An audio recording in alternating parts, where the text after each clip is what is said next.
Assalamualaikum warahmatullahi wabarakatuh. Bismillahirrahmanirrahim. Alhamdulillahirrabbilalamin. Assalatu wassalamu ala asyrafil anbiya'i wa imamil mursalin Sayyidina wa maulana Muhammadin wa ala alihi wa sahbihi ajma'in. La hawla wa la quwata illa billahil aliyil azim. Amma ba'du. Hari ini kita akan membahas tentang studi Islam dan hadis. Kalau sebelumnya kita sudah membahas tentang tafsir Al-Quran ya sebagai sumber pertama di dalam agama Islam. Kemudian yang kedua ini adalah hadis. Nah, hadis itu apa? Hadis itu adalah segala sesuatu yang disandarkan kepada Nabi, Kanjeng Nabi Muhammad SAW, berupa perkataan, perbuatan, ketetapan ataupun sifat ya, sifat-sifat Nabi misalnya di dalam kitab Syama'il al-Muhammadiyah karya At-Tirmidzi itu termasuk juga hadis. Jadi semua yang disandarkan kepada Nabi itu termasuk adalah pengertian dari hadis. Nah, hadis ini adalah yang ya sesuatu yang disandarkan kepada Nabi yang sudah tertulis di dalam kitab-kitab hadis. Nah, kalau sunnah itu sunnah itu adalah semua perbuatan itu yang semua yang disandarkan kepada Nabi, tetapi tidak semuanya tertulis. Nah, itu ada yang dia di sunnah itu ada yang dilanjutkan atau ditradisikan melalui kebiasaan-kebiasaan. Misalnya ada amal ahlu Madinah, itu adalah sunnah Nabi yang diteruskan kepada penduduk Madinah sampai misalnya kepada zamannya Malik bin Anas. Nah, yang ada pada Nabi itu adalah sunnah, sedangkan yang tertulis yang dibukukan di dalam kitab-kitab itu namanya adalah hadis. Jadi sunnah itu lebih umum, lebih luas. Kalau hadis itu terbatas di kitab-kitab yang tertulis yang kita bisa baca itu. Nah, kemudian untuk memahami hadis ya, sama seperti dengan Quran, kita butuh yang namanya ilmu hadis. Nah, apa itu ilmu hadis? Nah, di dalam Alfiyahnya Asy'uti mengatakan ilmu hadis itu qawanina tuhad yudra biha ahwalu matnin wa sanad. Jadi ilmu hadis adalah kaidah-kaidah yang membahas tentang ini, hal-hal yang berkaitan dengan matan dan sanad. Fadzanikal maudu'u wal maqsudu ayyurafal maqbulu wal mardudu. Nah, kemudian apa tujuannya? Mengetahui hal-hal yang terkait dengan matan dan sanad ya, untuk mengetahui mana yang makbul, yang diterima, dan mana yang tertolak. Tetapi sebenarnya itu juga tidak terbatas itu. Jadi untuk memahami hadis, menggali makna-makna yang ada di dalam hadis, makna-makna hadis itu kita juga membutuhkan ilmu hadis. Nah, kemudian sanad itu apa? Wasanatul ikhbaru an tariqi matnin kal isnadi ladal ada fariki.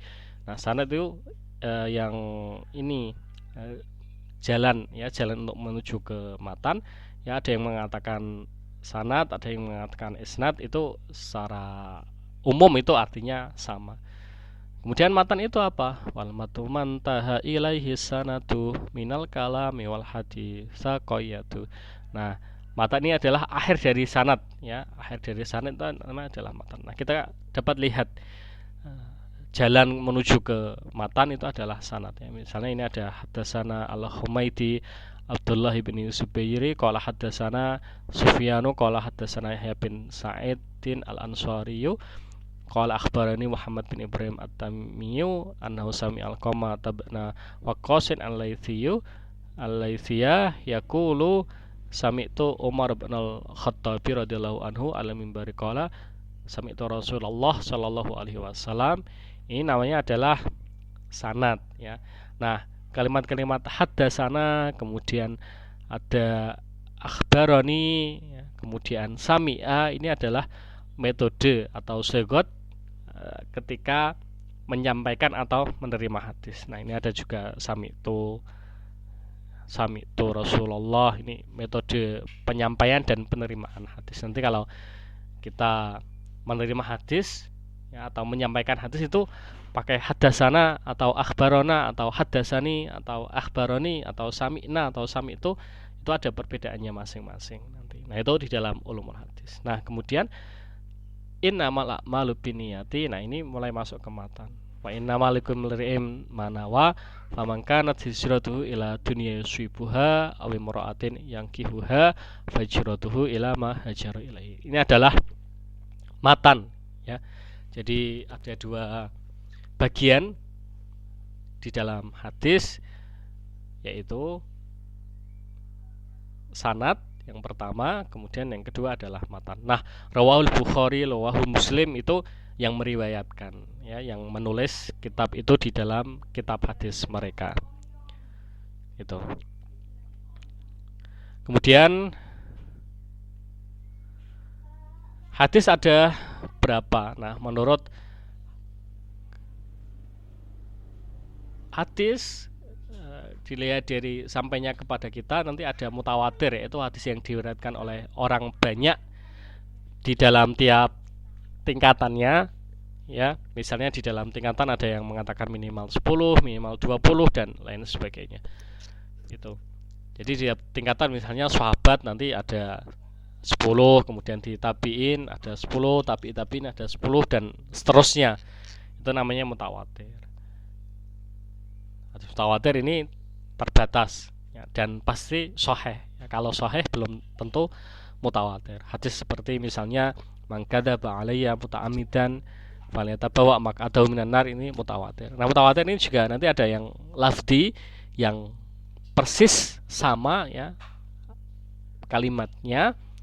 Kemudian ada yang mutawatir maknawi, yaitu yang kalimatnya berbeda tetapi maknanya sama. Kemudian ada hadis ahad.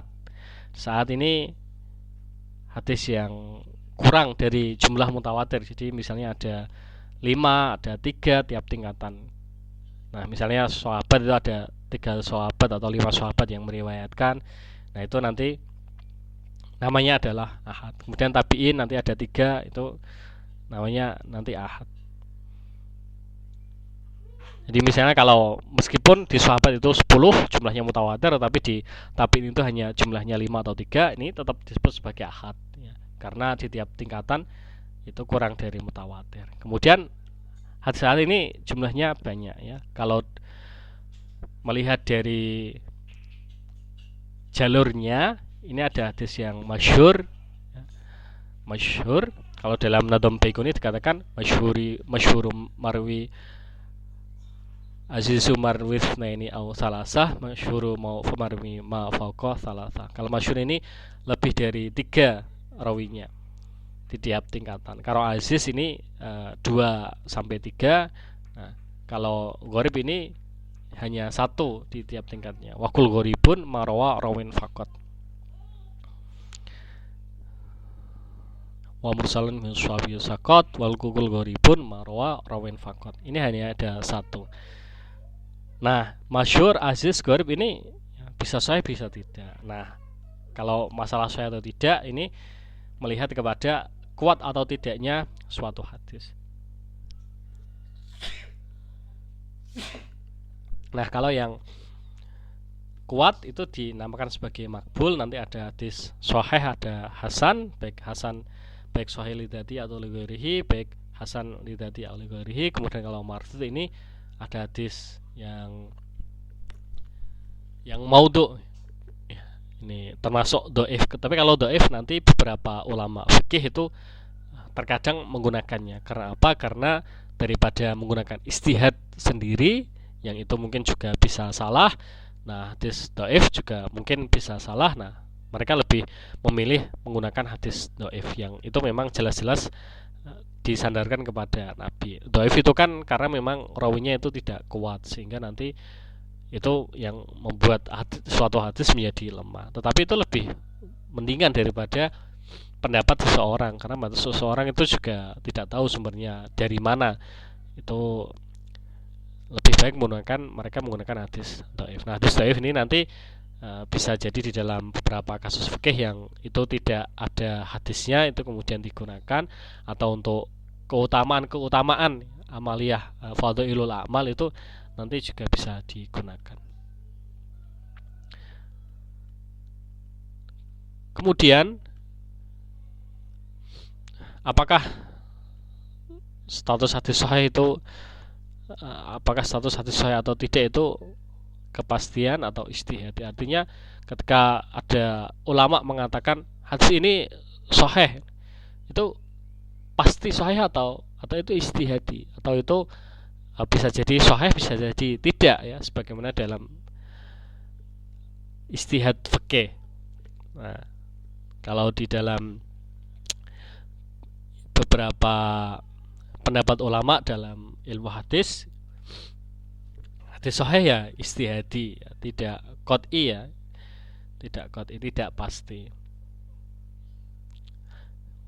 Jadi kalau Asy'uti mengatakan di dalam alfiyahnya, walam yakun syaddan wala mu'allala wal hukmu bis sihhati wa dha'fi ala dhahirihi lal qat'i la mahawa kitab muslimin awal ju'fi siwa mantaqadu fabnus sholahi rajaha qat'an bihi wa kam imamin janaha wa Nawawi raja fit takribi donan bihi wal asludu taswibi. Jadi seperti Ibnu Shalah, ya, dan yang lain seperti Asy'uti mengatakan, ya, kalau sahih itu ya itu sudah qat'i, ya. Tetapi Imam Nawawi di dalam At-Taqrib wa Taisil li ma'rifati Sunanil Bashir An-Nadhir itu tidak qat'i, itu hanya dhanni. Jadi itu bisa jadi satu dengan yang lain itu mungkin berbeda. Nah, tetapi banyak ulama yang mengatakan kalau Sahih Bukhari Muslim itu ya sudah pasti disepakati. Walaupun nanti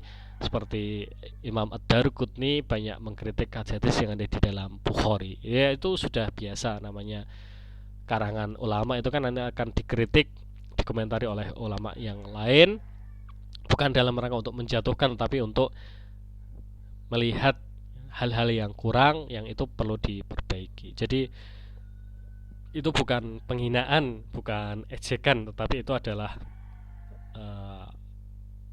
yaitu untuk saling menguatkan, ya, pendapat masing-masing. Jadi kalau kurang nanti dikritik, diberi catatan oleh ulama lain, kemudian nanti ya pernyataan ulama itu nanti akan semakin lebih baik. Kemudian mengapa ahli hadis dan ahli lainnya seperti ahli fikih, ahli tasawuf, ahli bahasa dan lainnya terkadang berbeda satu dengan yang lainnya. Jadi kalau ahli hadis misalnya itu sangat ketat, kalau tidak sahih tidak mau menerima. Nah, kalau fikih tadi kan kalau itu tidak ada hadis yang lain, hanya ada hadis dhaif, maka itu bisa diterima. Bahkan tasawuf ini banyak sekali hadis yang mungkin tidak jelas sanadnya tetapi digunakan kalau ahli hadis tidak mau menggunakan. Ahli bahasa juga seperti itu. Ada beberapa riwayat yang itu tidak sesuai standar ahli hadis tapi digunakan oleh ahli bahasa. Kenapa? Ya karena pendapat masing-masing dan juga metode yang digunakan itu berbeda.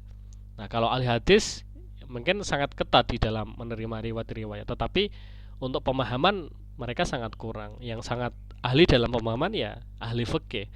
Kemudian ahli fikih, ahli hadis juga seperti itu. Mereka kurang meresapi makna-makna yang ada di dalam hadis. Nah, yang banyak meresapi dan mempraktekkan itu adalah ahli-ahli tasawuf.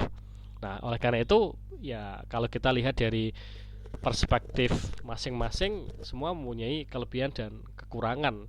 Oleh karena itu mereka satu dengan yang lainnya itu saling melengkapi, bukan berarti ahli hadis itu benar, yang lainnya salah, atau ahli fikih itu benar, yang lainnya salah. Itu bukan seperti itu.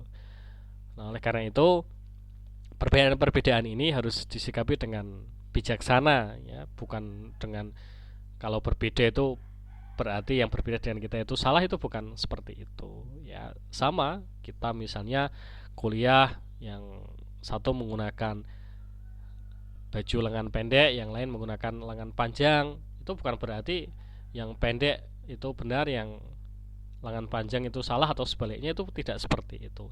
Nah, itu kan tergantung kebiasaan atau tergantung pilihan masing-masing, sehingga tidak bisa kemudian kita mengklaim yang paling benar, karena yang paling yang merasa mengklaim paling benar itu ya yang berhak satu-satunya hanya adalah Allah. Nah, kalau kita menganggap kita ya sudah sesuai, ya yang paling baik ya itu mungkin baik menurut kita tapi mungkin tidak menurut orang lain. Oleh karena itu ya itu masalah-masalah yang sangat sederhana seperti dalam berpakaian, apalagi nanti di dalam beristihad, di dalam mengambil pemahaman atau hukum yang bersumber dari Quran dan hadis, itu nanti sangat banyak sekali. Oleh karena itu muncul ya berbagai kitab, berbagai madzhab, berbagai pemahaman dan berbagai ya, metode yang digunakan. Mau menggunakan yang mana, nah yang sesuai yang mana. Bukan berarti yang satu benar yang lainnya salah, itu tidak seperti itu. Mungkin itu untuk kajian kita, pembahasan kita pada hari ini dalam studi Islam dan hadis. Walafu minkum. Assalamualaikum warahmatullahi wabarakatuh.